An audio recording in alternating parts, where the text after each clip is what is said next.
Imagine witnessing this unbelievable moment right before your eyes. What would you have done in this situation? Where are you watching from? Drop your location in the comments below. If this story left you speechless, hit that subscribe button and turn on notifications, because tomorrow we have another incredible story that you won't want to miss. The royal guards may seem motionless, but as we've seen, they are always ready. Stay tuned for more shocking moments and real discipline and untold stories. See you in the next one. An entitled woman put her hands on a royal guard. Big mistake. The summer sun blazed over Buckingham Palace, casting sharp shadows across the cobblestone courtyard. The air shimmered with heat, and tourists fanned themselves with maps and guidebooks, seeking relief from the sweltering 90-degree weather. Despite the oppressive warmth, Sergeant Daniel Carter, a 30-year-old British Royal Guard, stood motionless at his post. His scarlet tunic and towering bearskin hat showed no signs of discomfort. His disciplined stance had been perfected over years of military service, his training allowing him to endure the elements without breaking form. Among the crowd of visitors snapping photos and admiring the historic spectacle, one woman pushed her way through with an air of entitlement. Patricia Reynolds, a 45-year-old American tourist, sighed loudly as she navigated past slower pedestrians. Her expensive designer sunglasses perched on her head. Her silk blouse clung to her skin, damp with sweat, as she muttered complaints under her breath.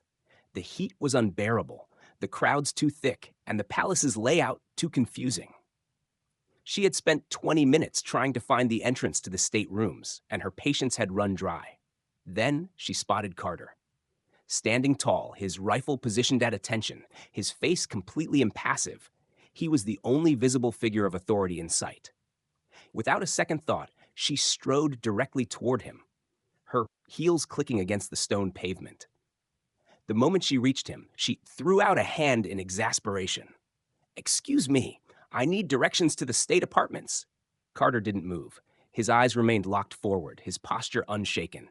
His training was clear: no engagement with the public unless responding to a security threat. Patricia's eyebrow twitched in irritation. She snapped her fingers inches from his face. "Hello? Can you even speak?" Tourists nearby paused their conversations, some glancing over with curiosity, others shifting uncomfortably. The air grew tense, though Carter remained as still as stone. At a distance, Richard Lawson, a 62-year-old retired police officer, observed the exchange with a keen eye. His experience told him that this wasn't just an impatient tourist. This was someone on the verge of making a very bad decision.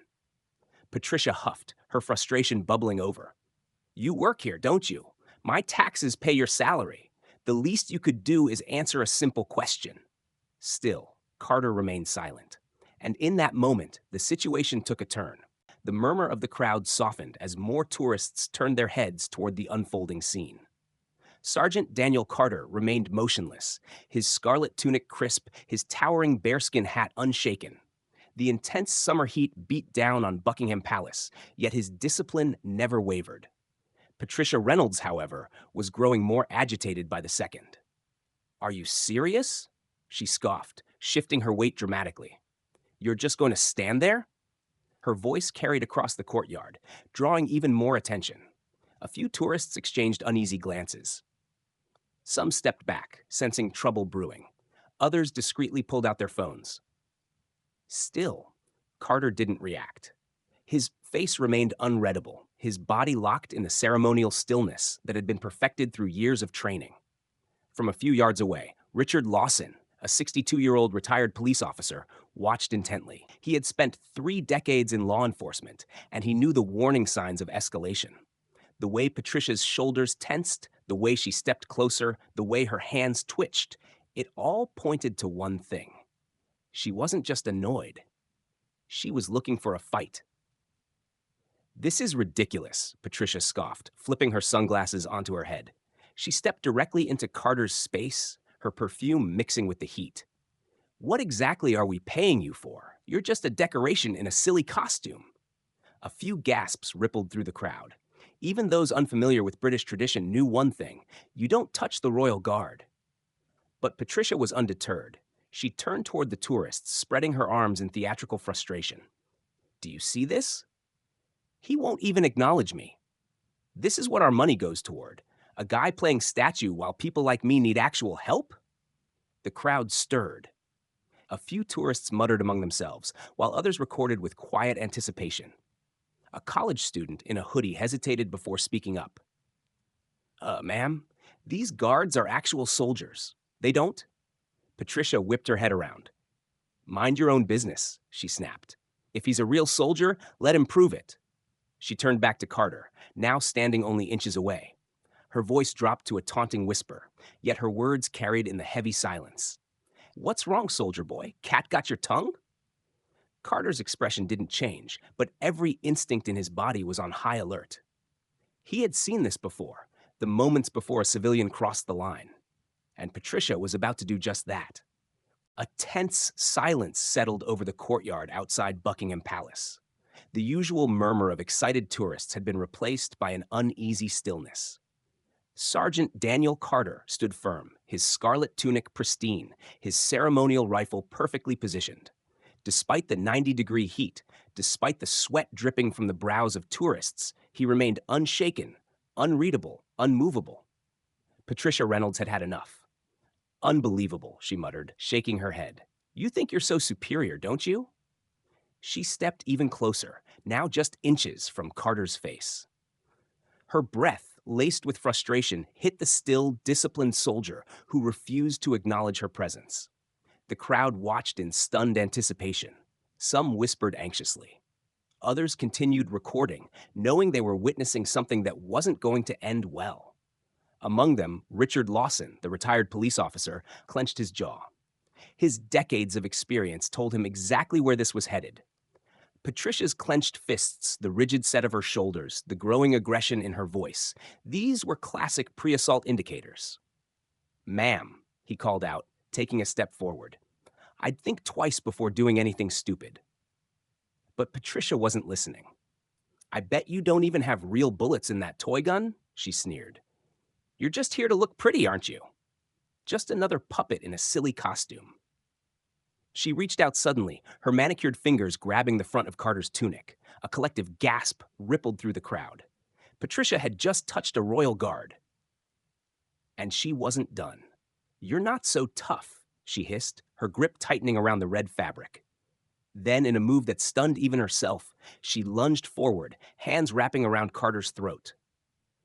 For a single frozen second, the world seemed to stop. Then, Carter moved. It happened in an instant. One moment, he was motionless. The next, his arm shifted with controlled precision, breaking her grip effortlessly. Patricia stumbled back, eyes wide in shock. The gasps turned into shouts. Someone screamed. A man yelled for security.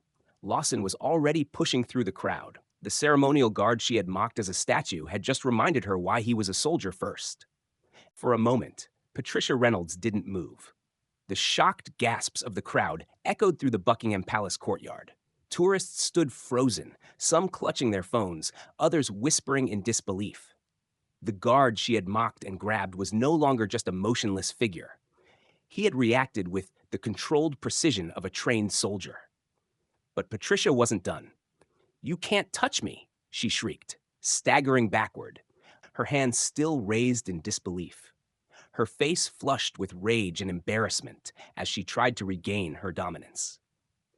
Do you know who I am? You're going to lose your job for this. Sergeant Daniel Carter had already returned to his formal stance, his rifle held steady, his face blank. To an outsider, it might have looked as if nothing had happened, but those watching closely could see it. The subtle shift in his posture, the way his muscles had coiled, ready for action. Ma'am, you need to step back. A firm voice cut through the chaos. Richard Lawson, the retired police officer, had reached them. His weathered face was calm, but his sharp eyes locked onto Patricia with the gaze of someone who had handled more than his fair share of public disturbances. He wasn't holding a badge anymore, but his presence carried authority. You just assaulted a member of the British Armed Forces while on duty, Lawson stated, his voice carrying through the crowd. That's a criminal offense. Patricia's mouth opened and closed, but nothing came out.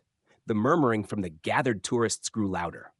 A few people stepped forward, eager to offer their own accounts. Camera phones were still raised. Everything had been recorded. Patricia turned wildly, looking for support, for sympathy, for someone to take her side. But all she found were staring faces and shaking heads. The heavy footsteps of approaching security officers filled the courtyard. "Security is already on their way," Lawson continued. "I suggest you stay right where you are." Carter remained unmoved, unshaken, a symbol of unwavering discipline. Patricia, however, was beginning to realize the truth. The man she had belittled, taunted, and physically attacked was not a statue. He was a soldier, and now there were consequences.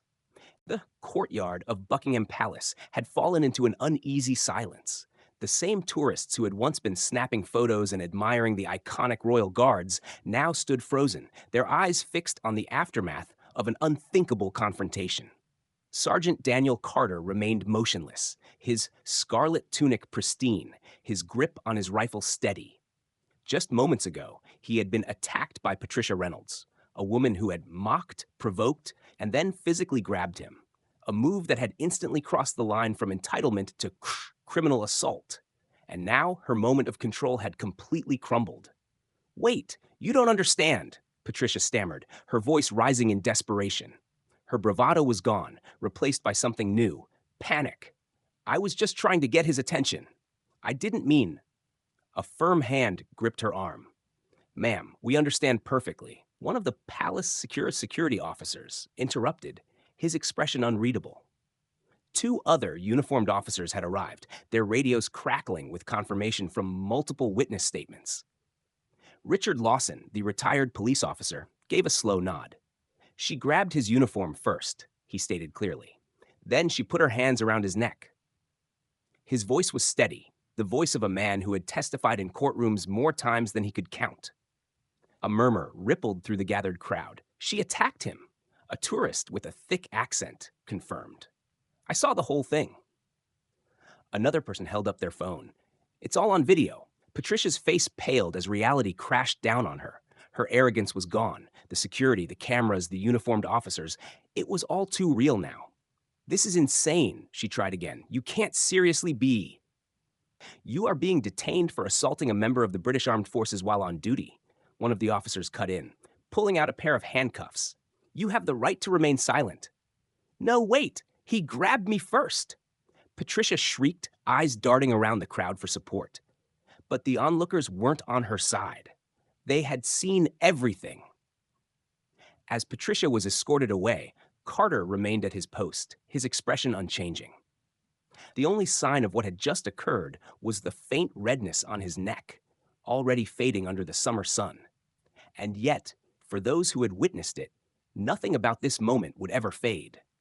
To the next wave of tourists arriving at Buckingham Palace, Carter was just another stoic royal guard, standing still, unshaken, unchanged. But to those who had been there, they knew the truth. He was more than a ceremonial figure. He was a soldier, a guardian of history, a symbol of discipline, control, and true strength.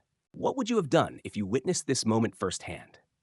Was Patricia simply an entitled tourist, or did she cross a line that should never be ignored? Let us know your thoughts in the comments below. The British Royal Guards are more than just a ceremonial presence. They are trained soldiers, standing watch over history itself. Today, we saw firsthand what happens when that discipline is tested. Do you think Sergeant Carter handled the situation the right way? Should there be harsher consequences for those who disrespect and physically assault the Royal Guard? We'd love to hear where you're watching from. Drop your location in the comments and tell us how Royal Guards are viewed in your country.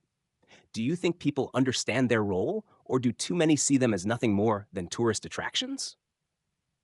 If you found this story as unbelievable as we did, make sure to like, subscribe, and hit that notification bell, because tomorrow we have another incredible story that will leave you speechless. These guards don't just stand still, they stand ready. See you in the next one.